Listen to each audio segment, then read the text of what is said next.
Hey everyone, welcome to the Catacomic Machine. I'm Matt, and I want to introduce you to a new friend of ours, Devin Singh. What you'll hear in this short episode is a talk he gave at AAR back in November as part of the Race, Coloniality, and Philosophy of Religion unit that I thought was interesting, and I wanted to share it with you. And we actually spoke with Devin at length recently about his book, Divine Currency, that's going to be for an upcoming episode.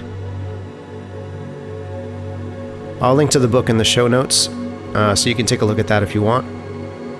We've got maybe half a dozen or so of these short talks that were taken from various sessions at AAR, and rather than just sitting on these, over the next few months we're going to publish them as mini episodes, because I think they're good. And to be honest, it's content that requires very little production for us, which is good because we've got a lot of things going on. Anyway, check us out on Facebook at The Catacomic Machine and on Twitter at Catacomb Machine. All right, here's Devin Singh. Next, we have Devin Singh from Dartmouth College. Devin Singh studies religious thought in the modern West and insights of colonial encounter with attention to the Christian tradition and its interaction with economy and politics. In addition to the history of Christian thought, he engages philosophy of religion and social ethics.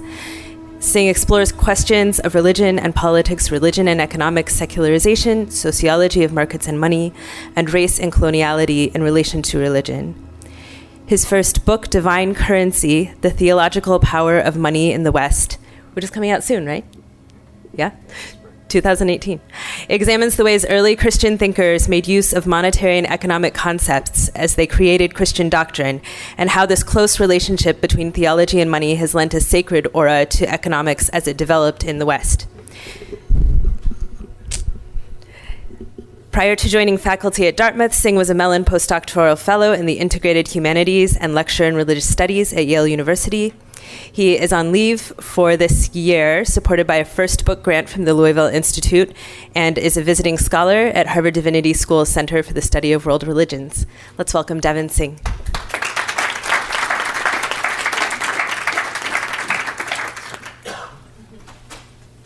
So as noted, the question that concerns us today are the possibilities that remain in the encounter between continental thought or the philosophy of religion and questions of coloniality with its attendant matters of racialization, exploitation, and governance. My brief comments today come in three parts. First, I want to gesture to a vision for what I have called the need to provincialize Christendom. As I will sketch, this involves a project of decentering the narrative of European ascendancy as coterminous with and constitutive of the story of Christianity. As I will suggest in my second part, one of the drives that fuels this project of Christendom and motivates its repristination of Christendom in contemporary theology and in some philosophy is an anxiety around the fragility of the Christian narrative and program. I will suggest that this fragility and sense of vulnerability coincide with a notion of void or absence at the heart of Christianity as an institution and project, an absence for which the ascension of Christ acts as a proxy. One founding mark of Christianity that inspires Christendom and the tradition of political theology in its wake is this originary trauma of ascension as abandonment. Finally, in my third part, I want to explore these ideas of fragility and vulnerability as displayed in Christendom and the legacies of continental thought that engage it. My recent exchanges with John Milbank around his project helped bring to focus for me the importance of the provincializing task. While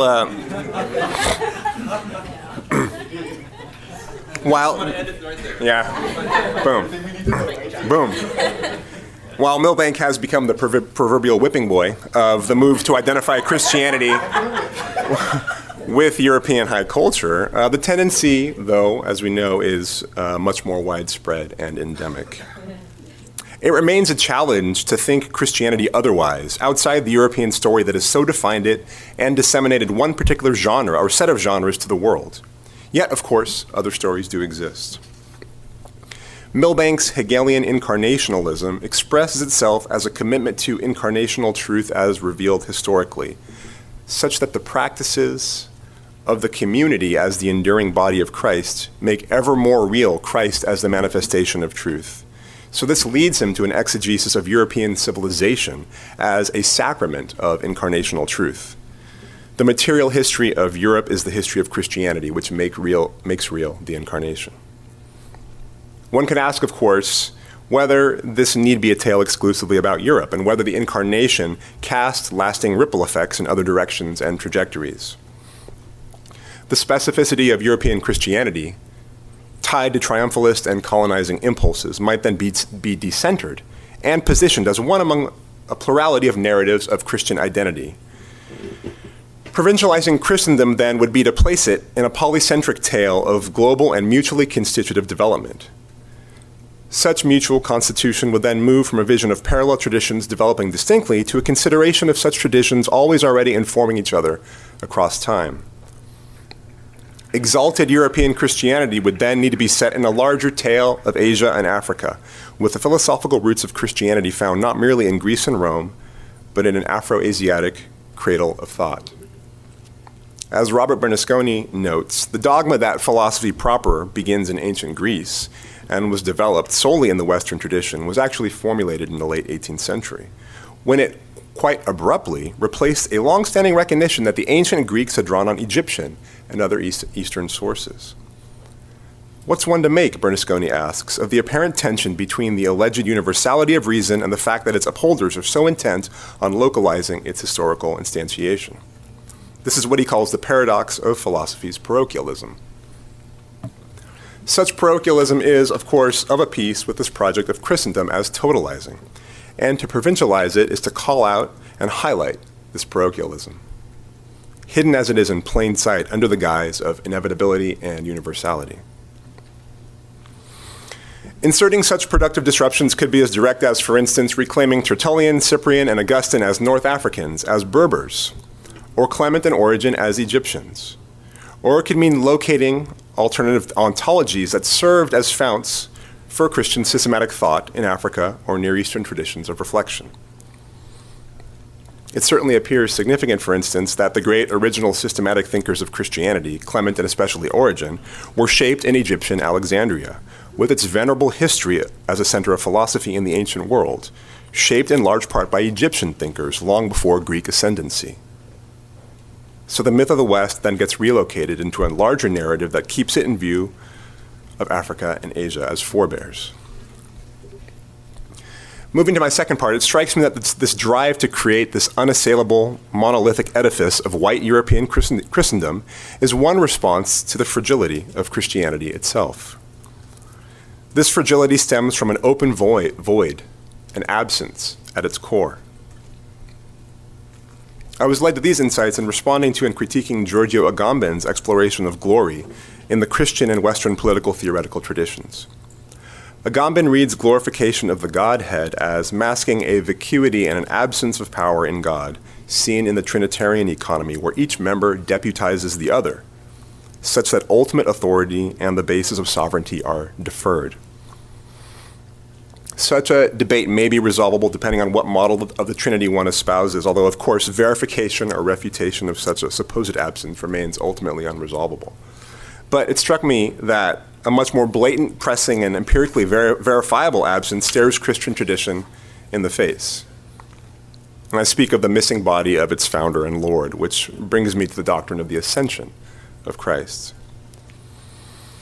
I'm still scratching the surface here, but it appears to me that the ascension is a rather under-theorized and under-theologized aspect of Christology, sometimes seen as an afterthought to resurrection or grafted onto questions of eschatology and Christ's return. Ascension, instead, should be taken as the central and defining mark of Christian tradition. Ascension is radically distinct from resurrection. In resurrection, the church is united with its victorious Lord. In ascension, the church is abandoned.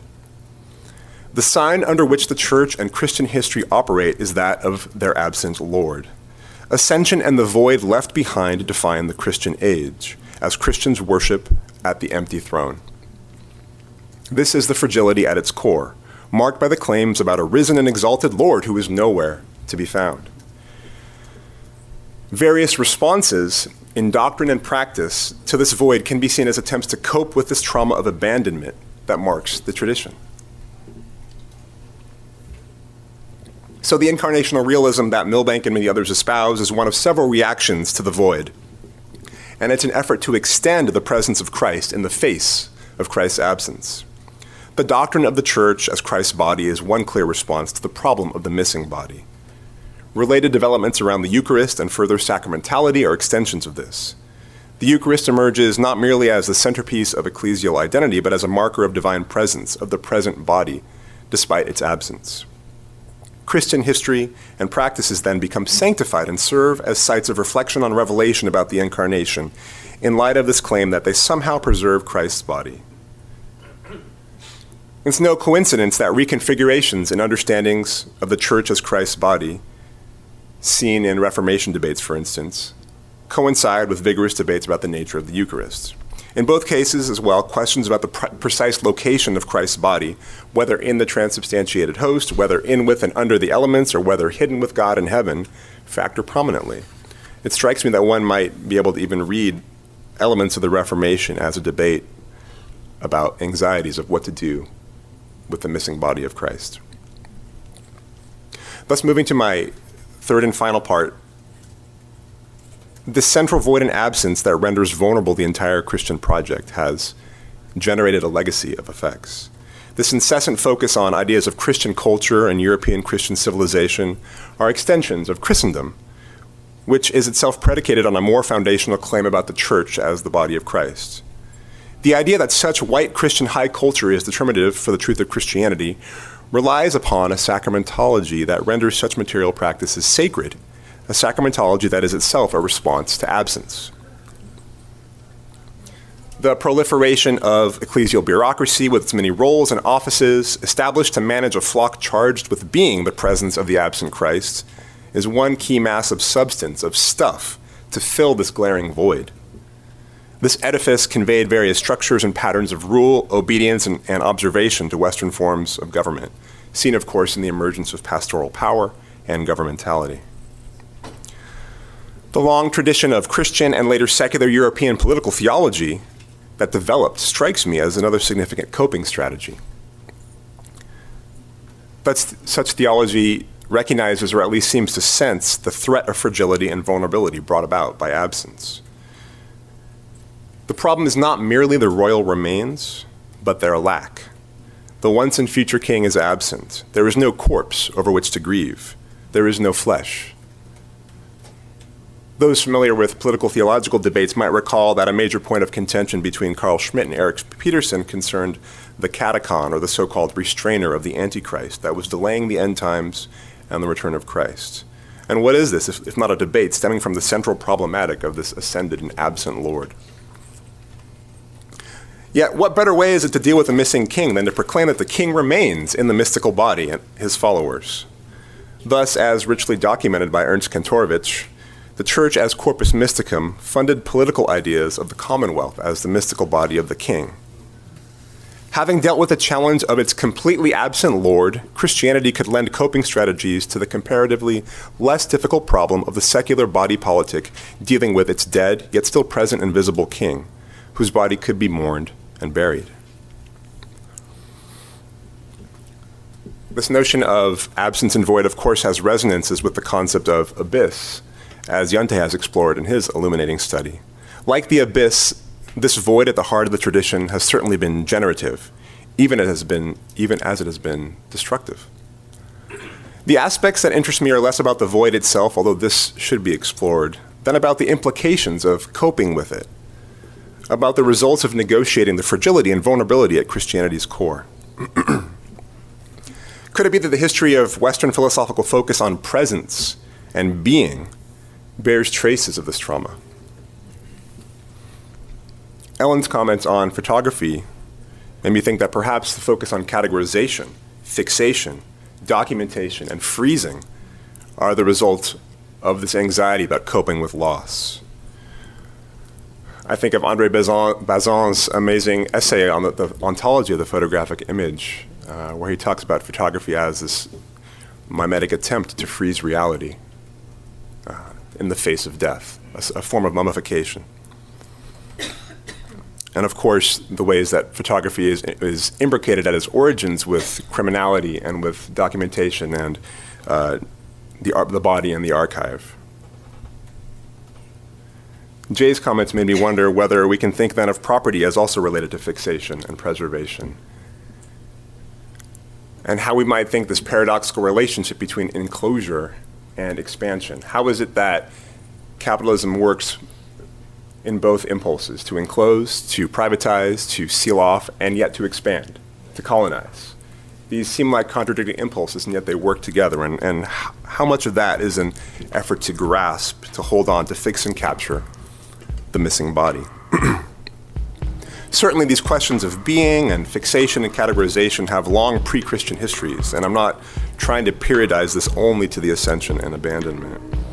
But might these particular inflections in Western philosophy's focus on these questions result partly from a legacy centered on incarnational plenitude and sacramentality, a legacy that is itself a tenuous coping strategy for the loss and resultant fragility in this founding wound of Christian tradition? Thanks.